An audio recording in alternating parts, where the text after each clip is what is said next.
Hello everyone, welcome to Krishna study point. प्यारे बच्चों, आज हम बेसिक मैथ्स की 21 वीडियो लेकर के आ रहे हैं और जिसका टाइटल टॉपिक रहेगा लाइंस एंड एंगल्स। जैसा कि आप लोगों को पीछे वाली वीडियो में हमने बताया था, एंगल्स के टाइप भी बताए थे, एंगल्स बताए थे क्या होते हैं। उससे पहले ज्योमेट्री की ये जो सीरीज हम लेकर के आए हैं बेसिक मैथ के थ्रू, इसमें बहुत छोटी छोटी और बेसिक डेफिनेशंस को भी हमने इंक्लूड किया। और उससे पहले वाली वीडियोस में आपने जाना कि एक छोटे से पॉइंट से लेकर के स्टार्टिंग जियोमेट्री की हुई है और यहीं पर जो डेफिनेशन है हमारी वही कंट्राडिक्ट कर जाती है। जहां हम पॉइंट की डेफिनेशन ये कहते हैं कि जिसकी कोई लंबाई नहीं होगी, कोई चौड़ाई नहीं होगी और कोई ऊंचाई नहीं होगी, उसे हम पॉइंट कहेंगे, उसे हम बिंदु कहेंगे। लेकिन वास्तव में ऐसा व्यवहार में होना पॉसिबल नहीं है और यहीं से हम माना करके चलते हैं, लेट लेकर के चलते हैं कि let that is a point. Okay, so that's why कि स्टार्ट में ही हम जो है चीजों को नहीं देख पा रहे हैं, क्योंकि उतना जितना से ज्यादा हम सूक्ष्म से सूक्ष्मतम बिंदु की ओर चलते चले जाएंगे। वास्तव में व्यवहार में बहुत मुश्किल है, क्योंकि जो भी चीज हम बिंदु के रूप में लेंगे उसकी कुछ ना कुछ लेंथ होगी, कुछ ना कुछ ब्रेथ होगी, कुछ ना कुछ हाइट अवश्य होगी। अब जितना छोटे से छोटा, सूक्ष्म से सूक्ष्मतम की ओर हम जितना चलते चले जाएंगे, उतना ही ज्यादा प्योरिटी हमारी साइंस में, प्योरिटी हमारे मैथमेटिक्स में, प्योरिटी हमारे ज्ञान में निश्चित रूप से आती चली जाएगी। दैट्स फिलॉसफी, एक तरीके से कह सकते हैं। तो आज हम डिस्कस करेंगे लाइंस एंड एंगल्स की। अगर आप चैनल पर नए हैं तो चैनल को सब्सक्राइब कर लीजिए, बेल आइकन दबा लीजिए, साथ ही साथ पिछली वाली वीडियोस को जरूर देख लीजिए और पिछली वीडियोस के लिंक भी आपको डिस्क्रिप्शन में मिल जाएंगे। ऑल्सो आप प्लेलिस्ट में जाकर के भी उन वीडियोस को देख सकते हैं। चलिए शुरू करते हैं। बेसिक मैथ्स 21 में लाइंस एंड एंगल्स की बात कर रहे हैं। हम सबसे पहले तो जानेंगे कि लाइंस कितने टाइप की होती हैं। और हमने लास्ट टाइम आपको बताया था कि दो बिंदुओं से होकर के एक लाइन जाती है, या दूसरी कंडीशन में जब हम कहते हैं कि एक लाइन पर ए बी कहीं लाइन है, उस पर इन्फिनिटी बिंदु होते हैं। कितने होते हैं? अनंत बिंदु होते हैं, इन्फिनिटी पॉइंट्स। ठीक है, तो दो कंट्राडिक्शन वाली बातें हैं, कई बार स्टेटमेंट पूछ लेते हैं। तो दो बिंदुओं से होकर कितनी लाइन जा सकती है? दो बिंदुओं से एक लाइन, दो बिंदुओं से होकर एक लाइन जा सकती है। और एक बिंदु से होकर कितनी लाइन जा सकती है? एक बिंदु से होकर के अनंत लाइन जा सकती है, इन्फिनिटी लाइन जा सकती है सिंगल पॉइंट से। तो 2 पॉइंट से होकर के 1 लाइन जाएगी, लेकिन एक लाइन पर 2 पॉइंट नहीं होंगे बल्कि इन्फिनिटी पॉइंट्स होंगे और एक पॉइंट से इन्फिनिटी लाइन जा सकती है। देयर आर 3 स्टेटमेंट्स मैंने आपको दे दिए। अब मैं नहीं समझता कि आप लोग कभी कंफ्यूज होंगे। ओके, लेट अब आगे चलते हैं। ये जो लाइंस अभी आपने देखी हैं, इनमें 3 डेफिनेशंस और निकल के आती हैं एक्चुअली में। एक तो आता है कि वो रे क्या है, और दूसरा जो है वो आता है आपका सेगमेंट क्या है। ठीक है, तो ये थोड़ा सा डिफाइन करना बहुत जरूरी है। एक्चुअली में रे में एक एंड पॉइंट दिया होगा आपको और दूसरी तरफ का एंड पॉइंट नहीं दिया होगा, दैट इज अ रे। ओके, ये आपका एक रे है। क्लियर है वाली बात? और सेगमेंट का मतलब हो जाएगा कि इस पूरे के पूरे रे में से भी एक पोर्शन ए और एक पोर्शन बी, यानी इतना पोर्शन हमने काट लिया, ये कहलाएगा आपका सेगमेंट, यानी कि ये रेखा खंड हो गया। हिंदी में कहते हैं इसको रेखा खंड। ठीक है, इसको कहते हैं किरण। तो अब मेरे ख्याल से ये दोनों चीजें भी आप लोगों को समझ में आ गई होंगी। किरण जो है वो एक तरफ उसका एंड होगा, लेकिन सेकंड तरफ जो है उसका वो कोई एंड नहीं होगा, जबकि रेखा खंड का दोनों जगह एंड हो जाएगा। उसमें कोई प्रॉब्लम वाली बात नहीं है। क्लियर है वाली बात? तो इसलिए जब भी एंगल बनाते हैं एक्चुअली में, तो वो ए बी सी इस तरह से नेम जरूर दे देते हैं, वास्तव में ये दो रे होती हैं, क्योंकि ये एंड नहीं हो रही है यहाँ पर लाइन्स, आप आगे तक कहीं भी लेके जा सकते हैं। ठीक है, तो अब चलिए थोड़ा सा हम देखेंगे टाइप्स ऑफ लाइंस, कितने प्रकार की लाइन हो सकती है।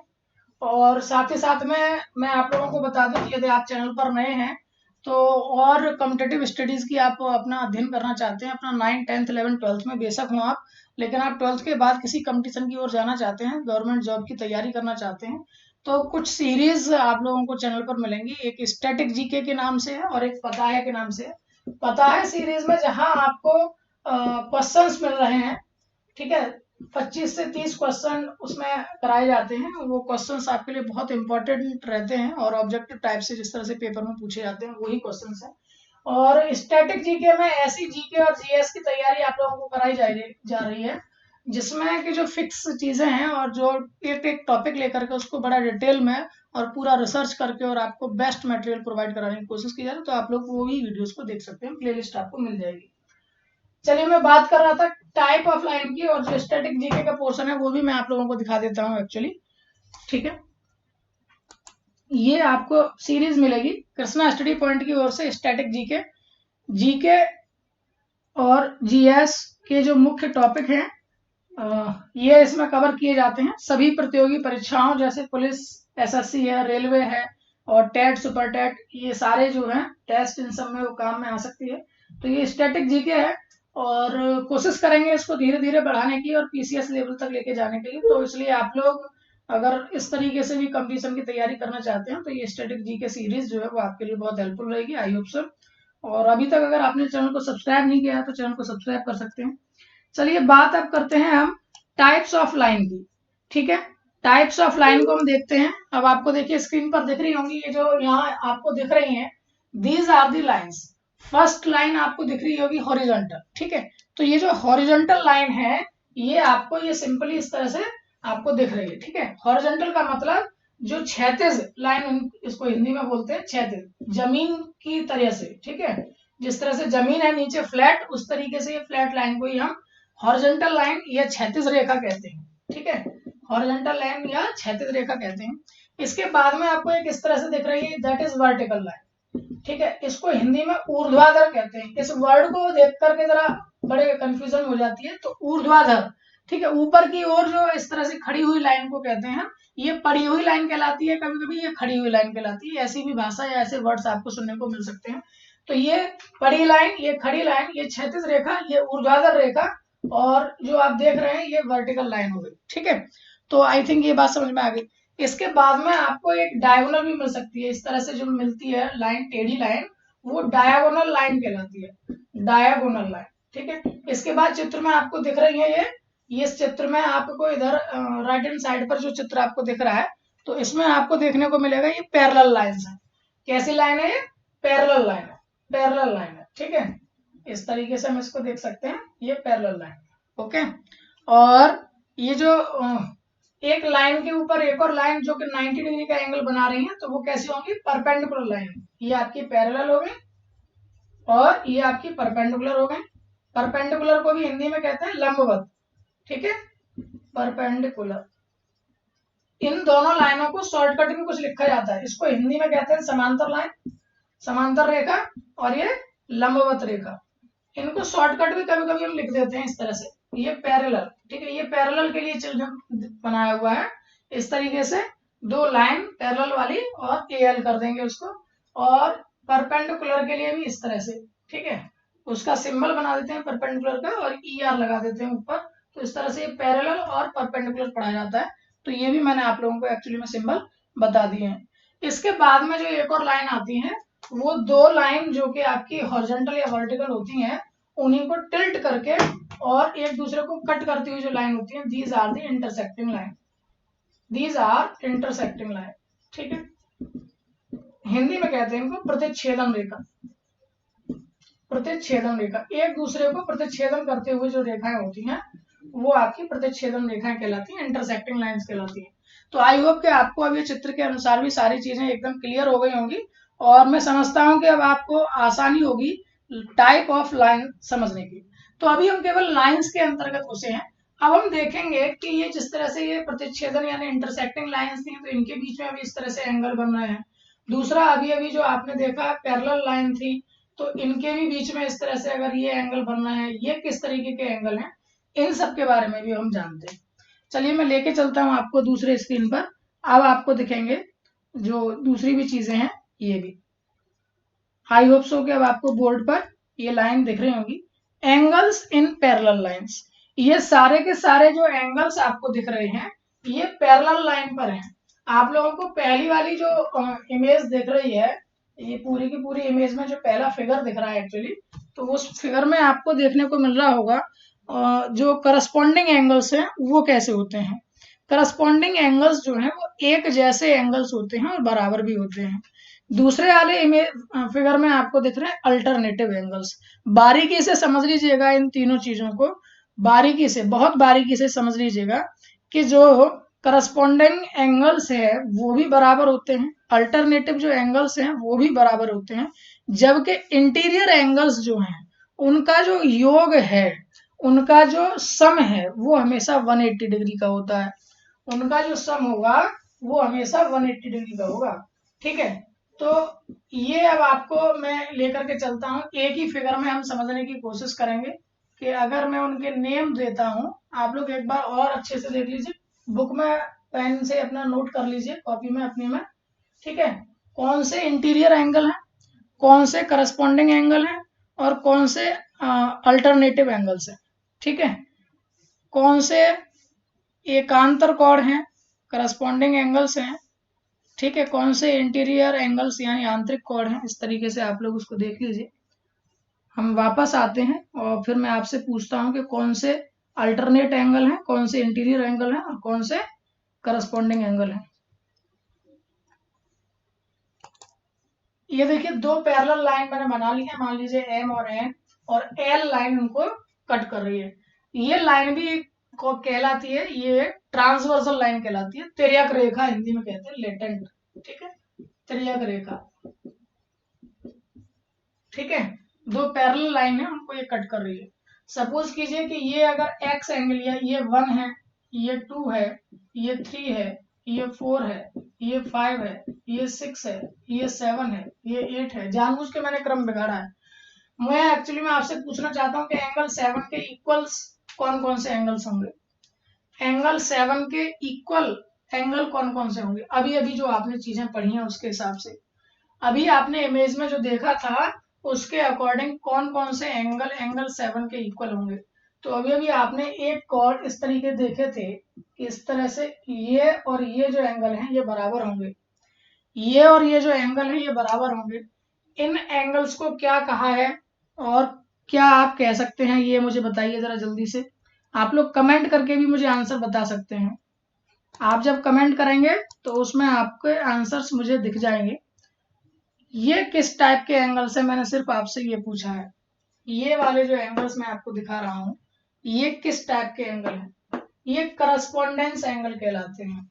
तो एंगल 7 ऑब्वियसली बात है कि एंगल 3 के बराबर हो जाएगा। ठीक है, एंगल 7 जो है वो एंगल 3 के बराबर हो जाएगा। एंगल 1 प्लस एंगल 3 की वैल्यू मुझे बता दीजिए, और ये किस टाइप के एंगल है। एंगल 1 ये वाला है, और एंगल 3 ये वाला है। तो ये और ये एंगल्स आपको पता चल रहे होंगे किस तरह के एंगल हैं। ये इंटीरियर एंगल है।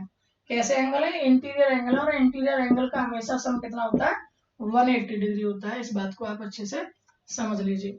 दो तरह के आपने एंगल देखे, एक तो उसी साइड में बने हुए सेम टू सेम एंगल जो मिल जाएंगे आपको, और वो हमेशा बराबर होते हैं। तो एंगल 7 और एंगल 3 जो बराबर हो गए, यानी करस्पॉन्डेंस एंगल हो गए। ठीक है, और एक इंटीरियर एंगल आपने ले लिया कि दो लाइनें और उसके अंदर में ही एंगल जो होंगे वो आपके इंटीरियर एंगल होंगे। ऑब्वियसली बात है कि इनसे हट करके जितना एंगल कहलाएगा वो सब एक्सटीरियर एंगल भी कहलाएगा। ठीक है, अब बचते हैं आपके अल्टरनेट एंगल। अल्टरनेट एंगल्स को इस तरह से भी हम लोग कहते हैं, ये और ये आपस में कैसे होंगे, बराबर होंगे। तो यानी कि एंगल 1 जो है वो बराबर होगा एंगल 4 के। These are the alternative angles. ठीक है, तो आई होप सो कि अब आपको लाइंस और उनके बीच से बनने वाले एंगल्स को अच्छे से अब आप लोग समझ गए हैं। ठीक है, चलिए मैं आपको नेक्स्ट स्लाइड पर लेकर के चलता हूं। अभी आप लोगों को पैरेलल लाइंस एंड एंगल्स जो फॉर्म हुए हैं वो बहुत अच्छे से दिख रहे होंगे आपको। पहली वाली इमेज में आपको दिख रहा है, आप स्क्रीनशॉट ले सकते हैं इजीली, या आप अपनी कॉपी पर इनको बना सकते हैं। इसमें जो थ्योरम्स हैं वो भी मैंने इंक्लूड किए हैं एक्चुअली। जो वर्टिकली अपोजिट एंगल्स होते हैं वो हमेशा इक्वल होते हैं, जैसा कि आपको दिख रहा है फिगर में। जो एंगल ए है और एंगल बी है वो एक जैसे कलर से ड्रॉ किए गए हैं, और एंगल जो आर है, सॉरी एन और एम है, वो एक जैसे कलर से ड्रॉ किए गए हैं। तो ये जो एंगल्स हैं ये इक्वल एंगल्स कहलाएंगे, और इनका नाम होगा वर्टिकली अपोजिट एंगल्स। ठीक है, तो ये भी आप एक बात सीख गए। Same side exterior angles are supplementary. उनको ऐड करने पर 180 आता है, जैसा कि आपको ग्रीन कलर का दिख रहा है। सेम साइड के वो ये इसी वजह से है क्योंकि इंटीरियर एंगल्स का जो है वो 180 डिग्री के होते हैं, दैट्स वाई कि हम इसको इस बात तक कह रहे हैं। अच्छा, इसमें जो वर्ड आया है सप्लीमेंट्री, इसको समझ लेना बहुत जरूरी है। तो कॉम्प्लीमेंट्री और सप्लीमेंट्री, ये मैं दो बातें आपको अभी सिखाई देता हूँ। पहले हम बोर्ड पर आ जाते हैं और वहां पर मैं आपको कॉम्प्लीमेंट्री और सप्लीमेंट्री ये आपको दिखा देता हूँ। फिर से वापस हम अपनी स्क्रीन पर पहुंचेंगे और वहीं पर डिस्कस करेंगे, कोई भी क्वेश्चन आपका छूटे नहीं। देखिए वापस से हम बोर्ड पर आ गए हैं। कॉम्प्लीमेंट्री और सप्लीमेंट्री क्या होते हैं ये आप समझ लीजिए बहुत अच्छे से, बहुत सिंपल भाषा में मैं आपको बता देता हूँ, ठीक है। कॉम्प्लीमेंट्री एंगल, इनको हिंदी में भी कहते हैं, तो ये कोटि पूरक और ये समपूरक कोण कहलाते हैं, ठीक है, समपूरक। ऐसे दो एंगल जिनका सम 90 डिग्री होगा वो सबके सब कॉम्प्लीमेंट्री, और ऐसे दो एंगल जिनका सम 180 डिग्री होगा वो सबके सब सप्लीमेंट्री कहलाएंगे। फॉर एग्जाम्पल 60 एंड 30, ये एक दूसरे के क्या है, कॉम्प्लीमेंट्री हैं, क्योंकि प्लस करने पर इनका कितना आएगा, 90 डिग्री आएगा। तो 60 का कॉम्प्लीमेंट्री एंगल 30, 30 का कॉम्प्लीमेंट्री एंगल 60, 45 डिग्री का बताइए 45 हो जाएगा कॉम्प्लीमेंट्री एंगल, ठीक है। ऐसे ही 150 एंड 30 ये एक दूसरे के क्या है, सप्लीमेंट्री एंगल है, संपूरक कोण है, क्योंकि इन दोनों को प्लस करेंगे तो 180 आएगा। 120 एंड 60 जो है वो भी कैसे हो गए, संपूरक कोण हो गए, सप्लीमेंट्री हो गए। 90 एंड 90 कैसे हो गए, संपूरक कोण हो गए, ठीक है। तो यहां तक आप लोग इस तरह से क्वेश्चंस को कर सकते हैं। अब चलिए हम वापस से चलते हैं अपने ट्रैक पर जो हम पढ़ा रहे थे आपको, और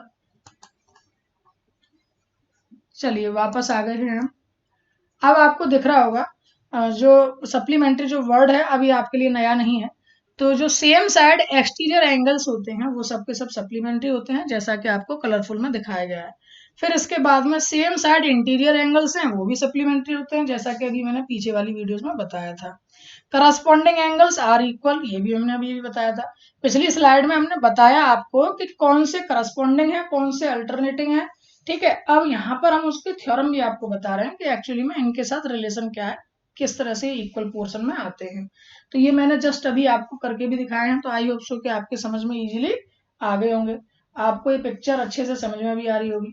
alternate exterior angles are equal, जो अल्टरनेट एक्सटीरियर एंगल्स होते हैं, जैसे ग्रीन वाले को आप अच्छे से समझिए, ग्रीन वाले को आप अच्छे से समझिए, ये जो एंगल 3 है वो एंगल 4 के बराबर होगा, ये आप अच्छे से समझ लीजिए, ठीक है।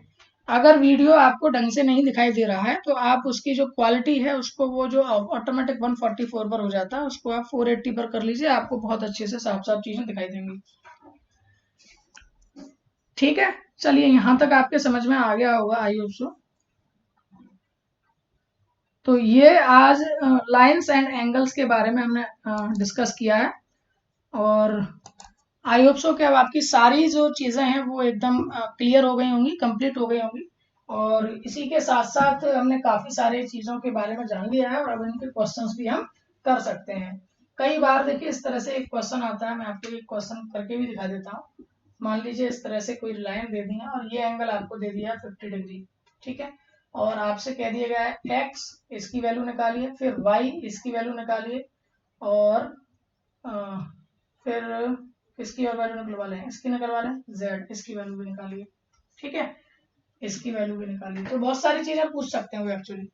तो आप देखिए ये एंगल जब 50 है और ये वाला एंगल x है, तो आप बहुत अच्छे से जानते हैं कि जो इंटीरियर एंगल्स हैं उनका सम 180 होता है, तो ये इसकी वैल्यू कितनी आ जाएगी, 130 हो जाएगी, ठीक है, क्योंकि 50 एंड 130 180 हो जाएंगे। अब जब ये 130 का है तो ये वाला एंगल भी कितने का होगा, 130 का होगा।